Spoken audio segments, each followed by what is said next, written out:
Hello students, this is your Kamal sir. First of all आप सबका अपने CSE department में मैं वेलकम करता हूं। फाइनली आप अपने डिपार्टमेंट में पहुंच चुके हो।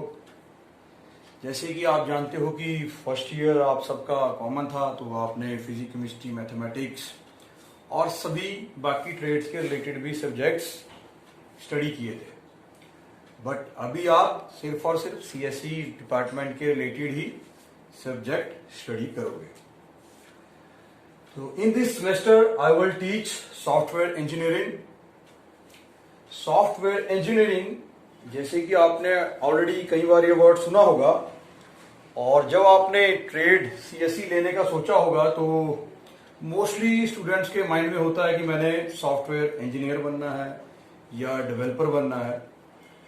तो सॉफ्टवेयर इंजीनियर या जो डेवलपर आपने बनना है, तो आप देखोगे इस सब्जेक्ट के थ्रू कि वो सॉफ्टवेयर बनता कैसे है, कौन कौन से फेसिस के थ्रू आपका सॉफ्टवेयर गुजरता है, कौन कौन से टूल्स या मेथड्स, प्रोसीजर्स हैं आपके पास जिनको आप यूज कर एक हाई क्वालिटी सॉफ्टवेयर बना सकते हो।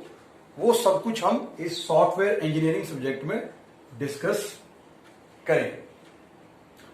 सो as you can see, software engineering consists of two words, that is software and engineering। तो पहले हम इनको वन बाय वन सॉफ्टवेयर और इंजीनियरिंग को देख लेते हैं, फिर इसको कंबाइन करके हम देखेंगे इसकी डेफिनेशन। तो फर्स्ट ऑफ ऑल सॉफ्टवेयर है क्या? वैसे तो ऑलरेडी आपने सुन लिया होगा कि सॉफ्टवेयर है क्या चीज, ऑल्दो इसको हम थोड़ा सा और देख लेते हैं। Software basically is a set of programs, or you can say instructions, because program is a set of instructions. So software is a set of programs or instruction to do a specific or desirable work। तो हम simple language में अगर समझें कि software है क्या, आप देखोगे कुछ प्रोग्राम्स के समूह को हम सॉफ्टवेयर बोल देते हैं। वो प्रोग्राम्स हमने बनाए क्यों हैं? क्यों? कुछ ना कुछ हम स्पेसिफिकली कोई टास्क या काम करना अगर चाहते हैं तो उसके लिए कुछ ना कुछ सिस्टम को इंस्ट्रक्शन देनी पड़ेगी, मीन्स कुछ ना कुछ प्रोग्राम लिखने पड़ेंगे। तो ये जो प्रोग्राम्स का ग्रुप होता है, इसी को हम सॉफ्टवेयर बोल देते हैं। So software is basically N intangible thing, जिसको आप टच नहीं कर सकते, फील नहीं कर सकते, और फिजिकली आपको वो नजर भी नहीं आएगा। But we can't expect working of a computer system without a software. So that means software can be developed or engineered, but it can't be manufactured. Means आपको, जैसे कि हम हार्डवेयर की बात कर लें, हार्डवेयर या बाकी प्रोडक्ट्स की तरह इसको हम मैन्युफैक्चर नहीं करेंगे, इसको डेवलप करेंगे। दूसरी बात, software can not wear out या बियर या टीयर जो हम बोल लेते हैं, इस तरह की प्रॉब्लम्स हमारे सॉफ्टवेयर के साथ नहीं होती। मीन्स जिस तरह हम से एक एग्जांपल लें, मान लो आज आपने एक कोई गाड़ी ली, सपोज कार ली है हमने आज, तो जो कंडीशन उसकी आज है, क्या वो 10 साल में उसकी कंडीशन वैसी रहेगी? ऑब्वियसली उसकी कंडीशन उस तरह से नहीं रहेगी।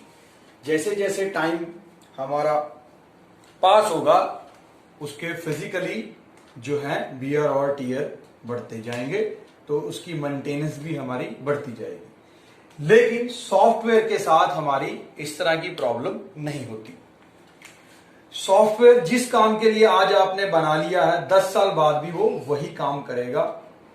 हाँ, ये जरूर हो सकता है कि सॉफ्टवेयर हमारा बेयर आउट तो नहीं होता, लेकिन ऑब्सोलीट हो सकता है। मीन्स आज आपने एक किसी चीज के लिए सॉफ्टवेयर बनाया है, हो सकता है इन फ्यूचर उस सॉफ्टवेयर को कुछ और तरीके से हम मॉडिफाई कर दें और उसकी फंक्शनैलिटी बढ़ा दें। जैसे कि आप मोस्टली देखते हो कि बात करें हम सेल फोन की, एंड्रॉयड मेरा ये वर्जन है, फिर आप देखते हो 6 महीने भी बाद क्या हम बात करें कितना फास्ट है, डायनेमिक है हमारी फील्ड, कि कुछ टाइम के बाद ही उसका कोई लेटेस्ट वर्जन आ जाता है। तो ये चीज तो हो सकती है कि उसकी फंक्शनैलिटी, फीचर्स बढ़ जाएं, सॉफ्टवेयर के कोई और नया सॉफ्टवेयर आ जाए मार्केट में उसको रिप्लेस कर ले। बट बेयर आउट नहीं होता हमारा सॉफ्टवेयर। मीन्स जो काम के लिए आपने आज उसको बनाया है वो जब भी देखोगे उसी तरीके से आपका काम करेगा। तो बाकी आई थिंक अभी आपको सॉफ्टवेयर क्लियर हो गया होगा कि सॉफ्टवेयर है क्या। अब हम जरा चलते हैं अपना दूसरा वर्ड जो है दैट इज योर इंजीनियरिंग, कि ये इंजीनियरिंग का क्या मीनिंग है। So engineering is basically application of science, tools and methods to find cost-effective solution to problems. Means engineering है क्या, ये कुछ आप देखोगे एप्लीकेशन साइंस की है, कुछ आपको टूल्स या मेथड्स प्रोवाइड करेगा जिससे आप कोई भी प्रॉब्लम को सॉल्व करोगे, लेकिन उसको किस तरह से करोगे कि वो जो सोल्यूशन होगा that will your cost effective. अभी कॉस्ट इफेक्टिव का मीनिंग कॉस्ट जरूरी नहीं हमारा मनी की ही बात होगी, it can be your money, it can be your time और कॉम्प्लेक्सिटी। या सिंपल बात करें कि भाई इंजीनियरिंग है क्या, सिंपल लैंग्वेज में अगर हम इसको समझें, प्रॉब्लम। अभी प्रॉब्लम क्या है, कोई भी जब हमने कोई काम करना है उसको हम प्रॉब्लम बोल देते हैं। अगर हम बीइंग अपना सॉफ्टवेयर इंजीनियरिंग या कंप्यूटर साइंस स्टूडेंट्स की बात करें तो अभी आपने समझना है कि प्रॉब्लम का मीनिंग क्या है। अगर हमने कुछ सॉफ्टवेयर भी बनाना है नया तो हम उसको बेसिकली एक प्रॉब्लम बोलेंगे, ठीक है जी। तो कुछ भी नए काम करना जो अभी मैंने करना है, जिसको हम करना चाहते हैं, वो बेसिकली हमारे लिए एक प्रॉब्लम है। तो इंजीनियरिंग क्या बोल रहा है यहां कि ये जो प्रॉब्लम्स हैं इनको सॉल्यूशन प्रोवाइड किया जाता है कॉस्ट इफेक्टिवली। अभी अगर आप देखो कि मैकेनिकल इंजीनियर्स या इलेक्ट्रिकल इंजीनियर्स आप देखोगे मार्केट में बहुत सारी आप शॉप देखोगे, आप देखोगे कितने मैकेनिक्स हैं जो काम कर रहे हैं। कोई जरूरी नहीं उन्होंने इंजीनियरिंग की है, लेकिन वो फिर भी काम कर रहे हैं। आप मान लो अगर अभी इंजीनियरिंग कर रहे हो तो फिर आप में और उनमें डिफरेंस क्या है? आप में और उनमें डिफरेंस यही होना चाहिए, अगर आप इंजीनियरिंग की स्टडी कर रहे हो, कि हो सकता है वो भी प्रॉब्लम्स को सॉल्व कर रहे हो, उनके पास भी प्रॉब्लम का सॉल्यूशन हो और आपने भी उन प्रॉब्लम को सॉल्यूशन देना है। लेकिन जब आप उन प्रॉब्लम को सॉल्यूशन दोगे तो वो कैसा होना चाहिए? कॉस्ट इफेक्टिव, जिसमें आप कुछ ना कुछ टाइम या मनी या इस तरह की कॉम्प्लेक्सिटी कम कर पाओ, तभी आप उनसे सुपीरियर हो या तभी आपका इंजीनियरिंग किए का फायदा है। क्यों? इंजीनियरिंग आपको कुछ इस तरह के टूल्स या मेथड्स प्रोवाइड करेगा जो हो सकता है उन्होंने ना स्टडी किया, उनकी नॉलेज में ना हो, तो वो टूल्स और मेथड्स आपको प्रोवाइड करेगा इंजीनियरिंग, जिसको आप यूज कर उस प्रॉब्लम को कॉस्ट इफेक्टिव सॉल्यूशन दे सकते हो। फॉर एग्जांपल, इसको सिंपल एग्जांपल से अगर हम समझें, अभी हमारी जो एल्डर जनरेशन थी, अभी वो ट्रेडिशनल मेथड्स यूज करते हैं। लाइक अगर उनको बैंक से कुछ मनी ही विड्रॉ करवानी है या सपोज उनको कुछ शॉपिंग वगैरह करनी है, तो उनके वही ट्रेडिशनल मेथड्स हैं। मनी विड्रॉ करने के लिए वो अभी भी बैंक में जाएंगे, बैंक में जाते हैं, लाइन में लगते हैं और अपना बेसिकली टाइम वेस्ट करते हैं। क्यों? अभी उनको आजकल का जो भी हमारा टेक्नोलॉजी की एडवांसमेंट्स हुई है वो उसको यूज टू नहीं है। और अभी आजकल की आप देखो जनरेशन, आप मोस्टली क्या करते हो, अगर आपने शॉपिंग करनी है या लाइक कोई भी आपने पेमेंट करनी है, आप सिंपली पेटीएम या गूगल पे, जो भी चीजें हैं आप उनको यूज करके सिंपली एक क्लिक से सारा काम अपना कर लेते हो। तो वो कर आपने किया क्या? प्रॉब्लम तो थी, आपने कोई काम करना था, सपोज एक मनी विड्रॉ करनी थी बैंक से, दैट इज योर प्रॉब्लम। अभी प्रॉब्लम का सोल्यूशन क्या था? जो हमारी एल्डर जनरेशन थी वो गई बैंक में, लाइन में खड़ी हुई है, जो भी उनका प्रोसीजर उन्होंने फॉलो किया और फिर उन्होंने मनी विड्रॉ की फाइनली, या जो फिर उन्होंने उसके लिए जो भी शॉपिंग करनी उसके बाद की। पर आपने क्या किया? आपने बैंक जाने की जरूरत नहीं पड़ी, आपके सेल फोन में ही आपने सारा कुछ कर लिया। तो उससे क्या किया? एक तो आपने वो टाइम बचाया, जो बैंक में गए थे या लाइन में लगे थे वो प्रोसीजर आपको फॉलो नहीं करना पड़ा, या हो सकता है व्हीकल से जाए तो उसका भी खर्चा अलग से अगर आप जोड़ लो वो चीज भी हो सकती है, या अदरवाइज आपने टाइम तो सेव कर ही लिया। तो टाइम की भी तो खुद एक कीमत है। तो ये हुआ किस वजह से? जो इंजीनियरिंग की एडवांसमेंट्स हुई हैं और आपने जो टूल्स प्रोवाइड किए इस साइंस ने या इंजीनियरिंग ने, उन टूल्स या मेथड को आपने यूज किया और जो प्रॉब्लम थी उसको जो सोल्यूशन दिया वो कैसा था? एक कॉस्ट इफेक्टिव सोल्यूशन था। तो अभी हम बात करते हैं सॉफ्टवेयर और इंजीनियरिंग। हमने दोनों ही चीजें देख ली हैं कि ये है क्या। तो हम फाइनली हम अपना सॉफ्टवेयर इंजीनियरिंग की तरफ बढ़ते हैं। मैंने ऐसे ही लिखा है, दैट मीन सॉफ्टवेयर इंजीनियरिंग। तो हमारा software engineering is defined as the application of a systematic discipline operation and maintenance of software. Means software engineering क्या करेगा, इसके दौरान हम, जैसे मैंने आपको ऑलरेडी पहले बताया था कि हम क्या सीखेंगे, सॉफ्टवेयर बनते कैसे हैं, कौन सा क्या क्या प्रोसीजर होता है, क्या क्या स्टेप्स हैं, वो सारा हमें ये सॉफ्टवेयर इंजीनियरिंग बताएगा। तो सॉफ्टवेयर इंजीनियरिंग क्या बता रहा है कि बेसिकली जो हमने सॉफ्टवेयर बनाने हैं, ये कुछ टेक्निक्स प्रोसीजर्स प्रोवाइड करेंगे। वो क्या होंगे, सिस्टमैटिकली स्टेप बाय स्टेप काम होगा सॉफ्टवेयर बनाने का। एक डिसिप्लिन है सॉफ्टवेयर बनाने की। ऑपरेशंस लाइक एनालाइज करना, आपको किसी क्लाइंट ने बोल दिया सॉफ्टवेयर बनाओ, आपने एनालाइज करना है रिक्वायरमेंट्स क्या क्या है, डिजाइन करना है, फाइनली कोडिंग करनी है, टेस्टिंग करनी है। तो ये सारे ऑपरेशंस है, प्रोसेस के बारे भी हमें सॉफ्टवेयर इंजीनियरिंग बताएगा। और फाइनली फिर मेंटेनेंस आ जाता है सॉफ्टवेयर का। लाइक एक बार अगर आपने सॉफ्टवेयर बनाकर अपने क्लाइंट को दे दिया तो वहां हमारा काम नहीं खत्म हो जाता, तो उसका मेंटेनेंस फेज स्टार्ट हो जाता है सॉफ्टवेयर का। मीन्स आपने दे दिया, हो सकता है उसको कोई प्रॉब्लम आ रही हो, तो वो भी रिस्पॉन्सिबिलिटी किसकी है, कंपनी की रिस्पॉन्सिबिलिटी है। अगर आपने जो अपने क्लाइंट को सॉफ्टवेयर दे दिया, उसको यूज करने में अगर कोई प्रॉब्लम आ रही है, मे बी उसमें कुछ एरर है या उसको कुछ और फीचर्स चाहिए और कुछ वो एनहेंस कराना चाहता है, तो ये सारी रिस्पॉन्सिबिलिटी हमारा, आप देखोगे जब कंपनीज में जाओगे, सॉफ्टवेयर कंपनीज में, तो उनके लिए उनपे एक मेंटेनेंस डिपार्टमेंट, एक अलग से डिपार्टमेंट ही होता है सीधा मेंटेनेंस के लिए। तो उनकी रिस्पॉन्सिबिलिटी यही होती है कि कोई उसमें एरर वगैरह हो तो उन्होंने करेक्ट करना है, कुछ एनहेंसमेंट्स करनी है सॉफ्टवेयर की, वो रिस्पॉन्सिबिलिटी हमारा मेंटेनेंस डिपार्टमेंट की रहती है। तो बाकी अब हम मेन जो देखें कि ऑब्जेक्टिव क्या है हमारा सॉफ्टवेयर इंजीनियरिंग का। अगर हम देखा जाए हमारे माइंड में या कंपनी के माइंड में, या हम देखें जो आपका क्लाइंट है वो भी ये तीन चीजें चाहता है, और कंपनी का भी इन तीन जो मेन हमारी इंपॉर्टेंट थिंग्स हैं या ऑब्जेक्टिव्स हैं, इनके ऊपर फोकस रहता है। क्या क्वालिटी होनी चाहिए जो आप सॉफ्टवेयर बना रहे हो, कंपनी भी चाहती है वो हाई क्वालिटी सॉफ्टवेयर हो, जो क्लाइंट है वो भी चाहेगा कि जो मुझे सॉफ्टवेयर डिलीवर हो रहा है उसकी क्वालिटी काफी अच्छी हो, हाई हो। दूसरी बात, बजट। अभी बजट आपको क्लाइंट ने बता दिया कि मेरे को ये सॉफ्टवेयर चाहिए और मैं इसके लिए आपको इतना पे करूंगा, तो कंपनी क्या होगी, कंपनी के पास जैसे ही सॉफ्टवेयर आता है वो बिना, ऐसे नहीं कि सॉफ्टवेयर आ गया और बनाना स्टार्ट कर दिया।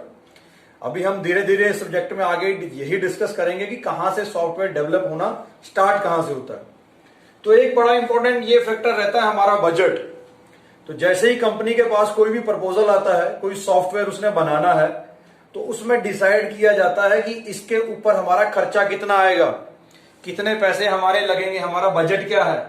क्योंकि अल्टीमेटली मेन ऑब्जेक्टिव तो कंपनी का यही है ना कि हमने प्रॉफिट कमाना है।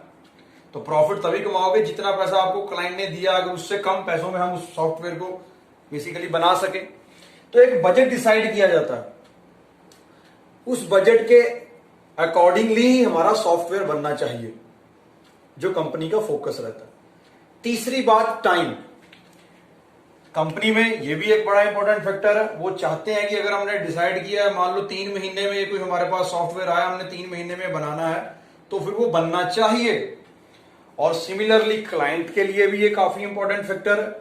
क्लाइंट भी चाहेगा कि अगर मैंने कंपनी को बोला कि मुझे भाई 3 महीने में सॉफ्टवेयर चाहिए, तो उसको वो 3 महीने में अगर सॉफ्टवेयर मिल जाता है बनकर, तो उससे क्या होगा, इमेज अच्छी होगी कंपनी की, वो आगे को भी काम कंपनी को देगा। ऑन द अदर हैंड, अगर ये टाइमिंग में प्रॉब्लम रहती है कि उसने 3 महीने बोला, कंपनी 5 महीने में उसको वर्क दे रही है, तो नेक्स्ट टाइम श्योरली वो उस कंपनी को काम नहीं देगा। तो ये थे हमारे मेन ऑब्जेक्टिव्स। और सॉफ्टवेयर इंजीनियरिंग बेसिकली क्या करता है, वो इस तरह के टूल्स और प्रोसीजर्स और मेथड्स प्रोवाइड करता है ताकि ये जो 3 हमारे मेन ऑब्जेक्टिव्स हैं, इसको कंपनी मीट कर सके। That is high quality software बना सके, और जो सॉफ्टवेयर बने वो लो कॉस्ट पे बने और with in the specified time बने। तो बेसिकली अगर हम देखें सॉफ्टवेयर इंजीनियरिंग की जरूरत क्या है, what is the need of software engineering, जरूरत क्या है इसकी, क्या इसके बिना काम नहीं चल सकता। तो अगर देखा जाए तो भाई सॉफ्टवेयर इंजीनियरिंग जो आपको प्रोसीजर्स या मेथड टूल बता रही है, आप उनको ना फॉलो कर आप सॉफ्टवेयर बना लो। तो अगर आप उन टूल्स को या प्रोसीजर को फॉलो नहीं करोगे तो आप देखोगे उससे काफी सारी प्रॉब्लम्स हमारी हो सकती हैं, कि आप कॉस्ट नहीं डिसाइड कर पाओगे, हो सकता है आपका जो टाइम आपने डिसाइड किया उसके दौरान आपका प्रोजेक्ट कंप्लीट ना हो, क्योंकि आप देखोगे जो टूल्स, अगर आप सिंपल आप जानते ही हो कि टूल्स होता क्या, अगर आप टूल्स यूज करोगे तो आप देखोगे आपका काम उससे आसान ही होता है, टाइम आपका बचता है और आपका काम भी इजीली हो पाता है। तो सॉफ्टवेयर इंजीनियरिंग की जरूरत ये है, नीड ये है, सॉफ्टवेयर इंजीनियरिंग से हमें फायदा क्या है कि एक तो जो भी हमारे कंपनीज में रिसोर्सेज अवेलेबल हैं उनको आप इफेक्टिवली यूज कर सकते हो।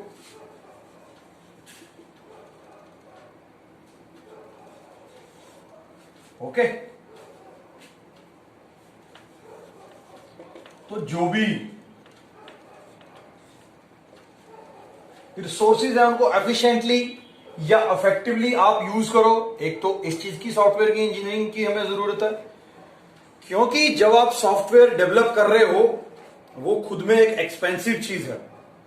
क्यों, आपने देखोगे कंपनी में डिजाइनर अलग से होता है, सिस्टम एनालिस्ट अलग से होता है, हमारे डेवलपर अलग से हैं, टेस्टर अलग से हैं, मेंटेनेंस वाला जो काम है वो अलग से है। तो ये नहीं कि ये काफी इजी काम है, काफी इसमें पैसा लगता है, एक्सपेंसिव वर्क है। तो जब इतना कुछ इन्वॉल्व है इसमें तो क्या है, जो वो रिसोर्सेज है, रिसोर्सेज लाइक जो भी फिजिकल रिसोर्सेज और in terms of human beings is also resources, तो इनको किस तरह से अच्छे से इफेक्टिवली और एफिशिएंटली यूज किया जाए, इस चीज के लिए हमें सॉफ्टवेयर इंजीनियरिंग क्या है वो कुछ प्रोसीजर्स और रूल्स देता है, जिनको आप यूज कर जो भी हमारे पास अवेलेबल रिसोर्सेज हैं उनको अच्छे से आप यूटिलाइज कर सकते हो। और time and cost is another factor, ये हमने देख ही लिया, ऑलरेडी डिस्कस भी कर लिया कि टाइम, जो हमारा सॉफ्टवेयर आप बना रहे हो वो विद इन टाइम बनना चाहिए, जो एक टाइम डिसाइड किया गया है उस टाइम के दौरान बन जाए और उसकी कॉस्ट भी कम से कम रहे, जो हमने बजट एक सोचा है उसी बजट के अकॉर्डिंगली वो काम हो जाए। ये काफी इंपॉर्टेंट फैक्टर है for a company point of view. तो क्या है, ये सॉफ्टवेयर इंजीनियरिंग ये इंश्योर करती है, कुछ ऐसे टूल्स मेथड प्रोसीजर्स आपको देती है जिनको आप फॉलो कर ये जो फैक्टर्स हैं हमारे, इनको इजीली अचीव कर सकते हो। एंड थर्ड क्या है हमारा, रिलायबिलिटी। तो सॉफ्टवेयर इंजीनियरिंग की हेल्प से आप रिलायबिलिटी फैक्टर, जो कि ये भी काफी इंपॉर्टेंट फैक्टर है, इसको भी आप अचीव कर सकते हो। रिलायबिलिटी मींस क्या है, जो आपने सॉफ्टवेयर, जो भी आपने एक चीज या सॉफ्टवेयर आपने जिस काम के लिए बनाया है, जब आप डिलीवर कर दो यूजर को या क्लाइंट को तो वो वही काम करे। ये नहीं कि वो अभी आपने बनाया किसी चीज के लिए और वो आपने जैसे ही डिलीवर कर दिया वो कुछ और काम करने लग जाए, जैसे ही उसको कोई डिफरेंट एनवायरनमेंट मिले तो उसमें वो अडेप्ट ना कर पाए और बेसिकली जो उसका फंक्शन था वो फंक्शन ना कर पाए। तो रिलायबिलिटी का यही होता है, जो उसका इंटेंडेड फंक्शन है, जिस काम के लिए उसको बनाया गया है, एक स्पेसिफिक पीरियड ऑफ टाइम के लिए उस काम को वो करे, तो इसको हम बोलते हैं रिलायबिलिटी। तो आई थिंक आज के लिए इतना सफिशिएंट है। आज हमने सॉफ्टवेयर इंजीनियरिंग की इंट्रोडक्शन, उसका ऑब्जेक्टिव और नीड कर लिया है। So thank you very much.